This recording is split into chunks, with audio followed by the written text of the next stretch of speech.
They never introduced you to yourself. They introduced you to a version, a name stitched with limits, a label wrapped in expectations, a boundary disguised as identity, and you accepted it, not because it was real, but because repetition slowly learned how to sound like truth. Now look inward, not at the face you show, not at the version you perform. Go deeper than that. What exists there? A mind tangled in hesitation, thoughts that hesitate before they speak, a silent loop repeating one idea. Maybe I am not enough. You believe that voice belongs to you, but it doesn't. It was inserted quietly, gradually. Over time so long you stopped noticing the installation. They didn't destroy you in one strike. They constructed limits like architecture, one judgment at a time, one comparison at a time, one failure framed as identity at a time. And slowly you were taught, sit down, stay quiet, don't question, don't resist, be realistic, be average, be manageable. And every time you obeyed, something inside you withdrew, not gone, just buried deeper, under expectations, under fear, under the weight of becoming what they required instead of what you are. They called it guidance, they called it discipline, they called it care. But answer this honestly. If it was truly care, why does your inner world feel abandoned? Why does life feel misaligned? Why does something inside you keep screaming in silence no one responds to? Because you were never taught to listen inward, only outward. Obey, adjust, fit, shrink before being rejected. And now you stand here thinking the flaw is you. Too weak, too inconsistent, too undisciplined. But what you call weakness is conditioning in disguise. You were reshaped, not born broken. A limitless system was compressed into a controllable one. A questioning mind trained to accept answers without resistance. A hunger replaced with comfort. And comfort is the most silent trap because it doesn't feel like imprisonment. It feels like rest, like safety, like home. But it's engineered safety, artificial stability, a cage designed to feel like protection. And the most dangerous moment is when you start defending it. When you say, this is just me, no. That is what was installed in you, not what you are. Because the moment you accept installation as identity, you stop searching for truth. And truth is simple. You were never meant to be small, never average, never confined inside socially drawn borders. There was something in you they couldn't categorize, couldn't fully control, couldn't comfortably predict, and that unsettled them. So like every system reacts to unpredictability, they tried to normalize it, rename it, reduce it, but understand this clearly. Normal is not natural. It is designed behavior, a structure built for predictability, not potential. And you were not designed for predictability. You feel too deeply, think too far, question too often, and refuse to exist without meaning. You were never meant to just live. You were meant to expand existence. But expansion demands breaking identity, breaking repetition, breaking inherited programming. And most stop there. Because comfort is easier than reconstruction. But you feel it, don't you? That internal pressure, that unrest, that invisible fire building where silence used to be, that is not instability. That is emergence. A version of you that refused deletion. Still present beneath everything layered on top. And now it asks you something dangerous. Who are you? Without borrowed beliefs, who are you? Without imposed limits, who are you? Without performing a script you didn't write? Because here's what was never told to you. You are not broken. You are compressed. Broken things in. Compressed things expand violently when released. And when that release happens, it does not ask for permission. It does not negotiate. It does not apologize. It rises, unfiltered, uncontrolled, unstoppable. So stop questioning your worth. Start questioning your programming. Who benefited from making you smaller? Who benefited from your doubt? Because the moment illusion is seen, identity collapses and rebuilds, not into something new, into something original. Fear disappears, not because it was removed, but because it was never yours. That voice telling you to shrink, hesitate, delay is not truth, it is residue, an echo of systems that needed you limited to function properly. But not anymore, not now, because awareness has entered the system, and now there is conflict, inside you, not outside, not in people, not in circumstances, inside, a constant internal collision. One side seeks comfort, one side demands expansion, one says pause, one says move, one says escape, one says endure, and every day you decide through micro moments. Not once, not twice. Hundreds of silent selections shaping direction. You think transformation is dramatic. It is not. It is repetition of tiny internal decisions. And most lose without realizing they are deciding. Later, tomorrow, just a break, and the mind agrees because it sounds reasonable. That is how control is surrendered. Not by force, by justification. And slowly days disappear, not destroyed, just wasted gently. Because delay is always polite, it never feels like failure in the moment. But it accumulates, and soon you wake up inside a life you didn't consciously build. You call it procrastination. But it is obedience to comfort. Surrender. Losing means resistance existed. Surrender means resistance was never used. And the brain learns this pattern quickly. Every avoidance gives reward. Relief. Escape. Temporary silence. Scroll. Switch. Consume. Repeat. Not relaxation. Training. Training the mind to escape discomfort instead of building strength. And then discipline feels heavy. Focus feels unnatural. Stillness feels unbearable. Because you trained yourself for distraction, not direction. Safety becomes addiction. And growth becomes threat. So ask honestly, how many beginnings died quietly? How many intentions collapsed before action? How many versions of you never survived the first resistance? Because feelings took control. I don't feel like it. I'm not ready. I'll do it later. Since when did emotion become authority over direction?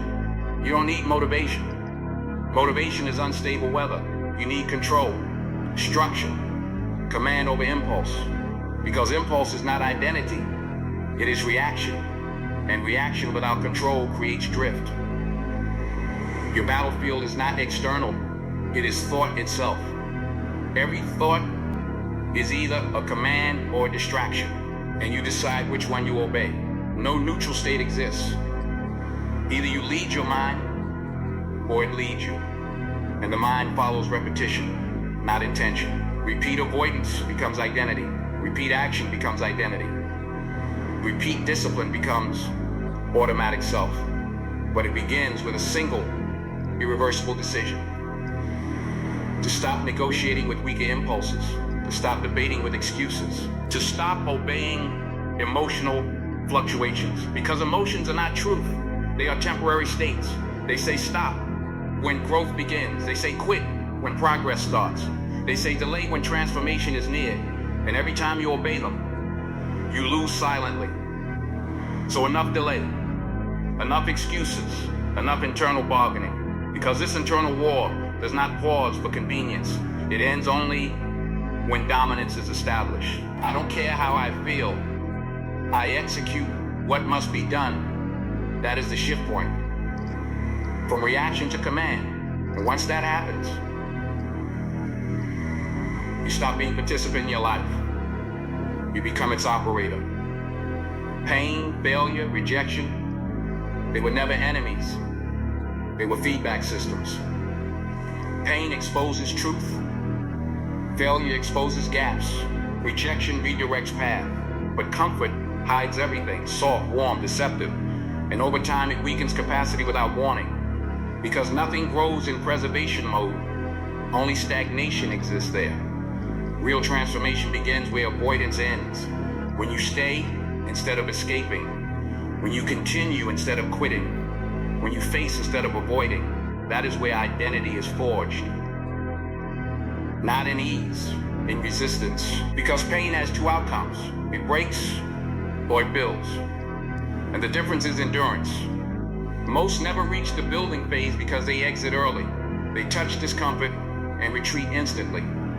So they remain unchanged and confused why nothing shifts. But those who remain cross threshold where pain becomes tool instead of threat. And once that happens, nothing external dominates you anymore because you already survived internal collapse. So stop running from difficulty. Stop avoiding silence. Stop escaping discomfort. Walk into it fully. Let it reveal everything hidden.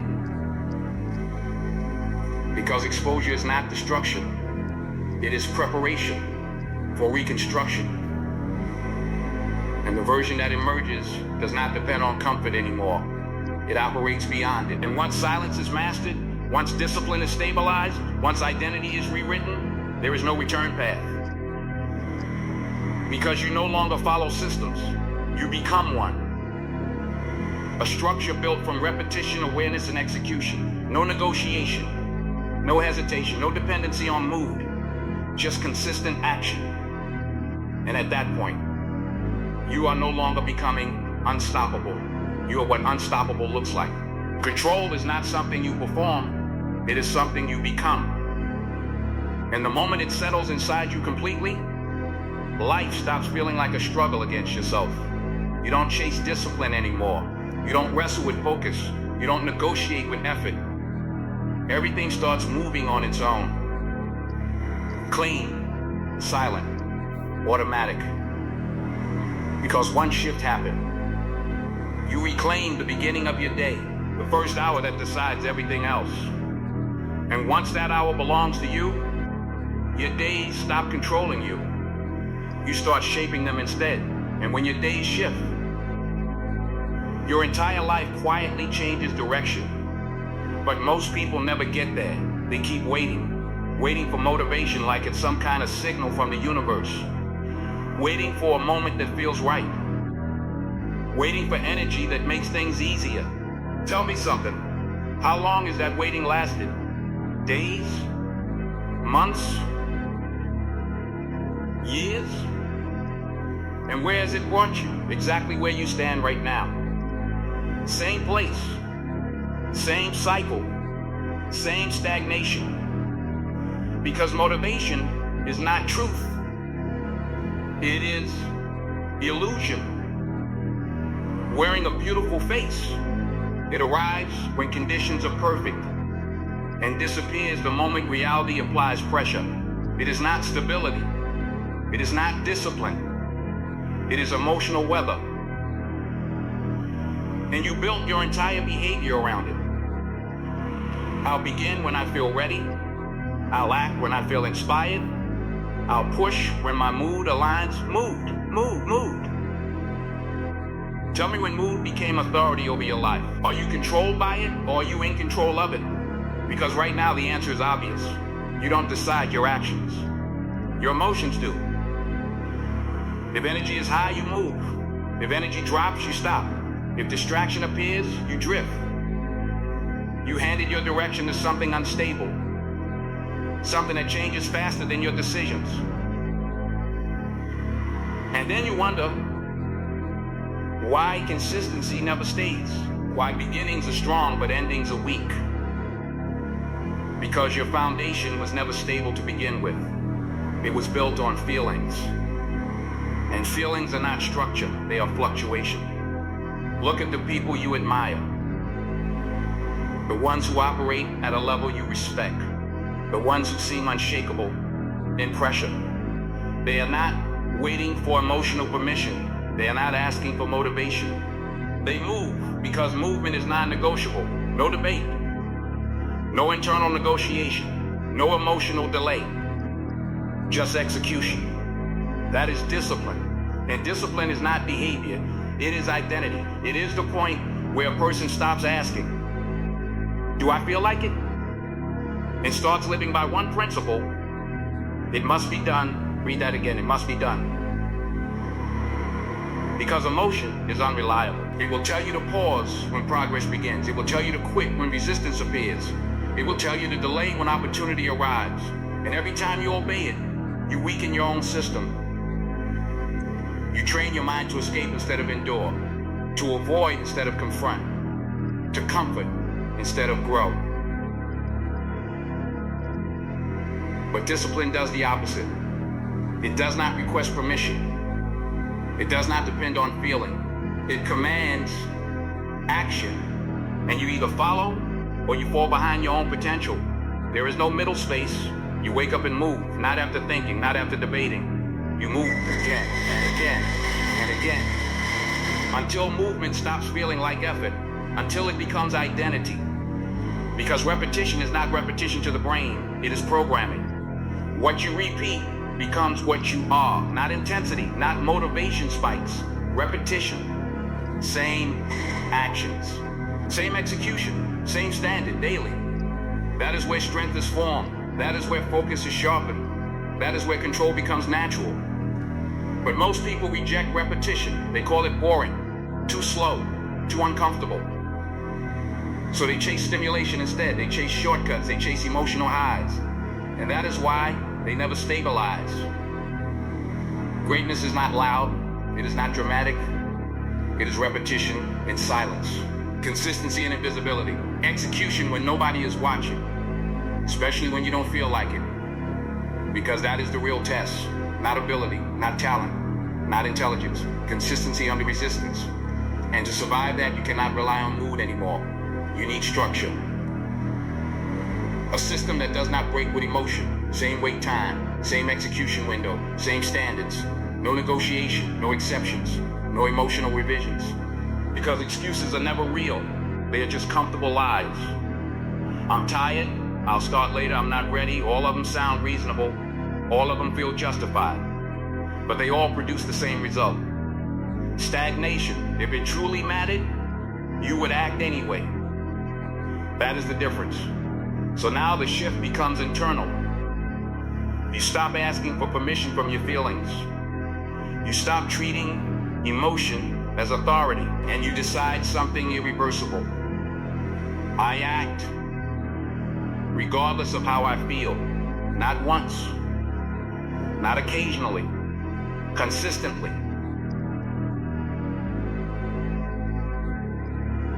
Until resistance stops arguing. Until hesitation loses influence. Until discipline becomes default. Because once that happens, everything reorganizes. You stop forcing action. You stop chasing motivation. You become the structure itself. Precise, stable, unshakable. And nothing outside you can destabilize what is built internally. Not pressure, not failure, not doubt. Because the system is now internal, not dependent. But most people never reach that state. Because they are surrounded by constant noise. Endless input, endless distraction, endless reaction. Voices everywhere, notifications everywhere, attention pulled in every direction. Until silence feels unnatural. And in that noise, they lose themselves. Thoughts become fragmented. Focus becomes unstable. Mind becomes reactive. Not because of limitation, because of conditioning. They train their brain to avoid silence, to escape stillness, to depend on stimulation. So when silence finally appears, discomfort rises. And they escape immediately. Back to scrolling, back to noise, back to distraction. Because silence forces confrontation, unresolved thoughts, hidden fears, ignored truths. And most people cannot handle that reflection. So they run. But real strength begins there, in stillness, in isolation, in undisturbed awareness, not external noise, internal clarity. Because when nothing interrupts you, you finally meet your mind directly. No escape routes, no distractions, no filters, just reality. And that is where mental strength is built. Not in crowds, Not in entertainment, not in avoidance, but in silence that forces honesty. And yes, it is uncomfortable because it removes every distraction that protected you from yourself. But that discomfort is necessary because clarity only appears when noise disappears. Focus only strengthens when escape is removed. Control only develops when avoidance is denied. So you stay, even when it feels uncomfortable, even when the mind demands distraction. You stay, and slowly something changes. Attention strengthens. Thoughts stabilize. Control increases. Until silence is no longer threatening, it becomes powerful. A space where thinking becomes sharp instead of scattered. And in that space, reflection begins. Not surface thinking, not excuses, not avoidance.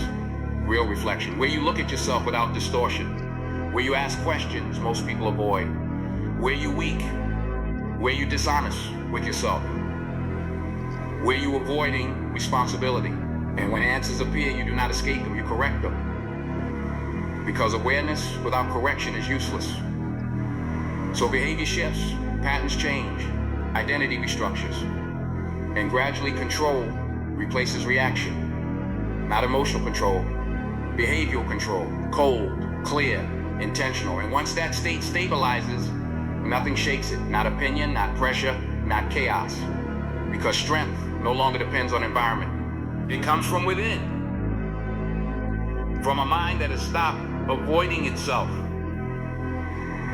And once you reach that point, silence is no longer emptiness. It becomes power. And identity is no longer questioned. It is lived. Because you are no longer trying to be disciplined. You are discipline itself.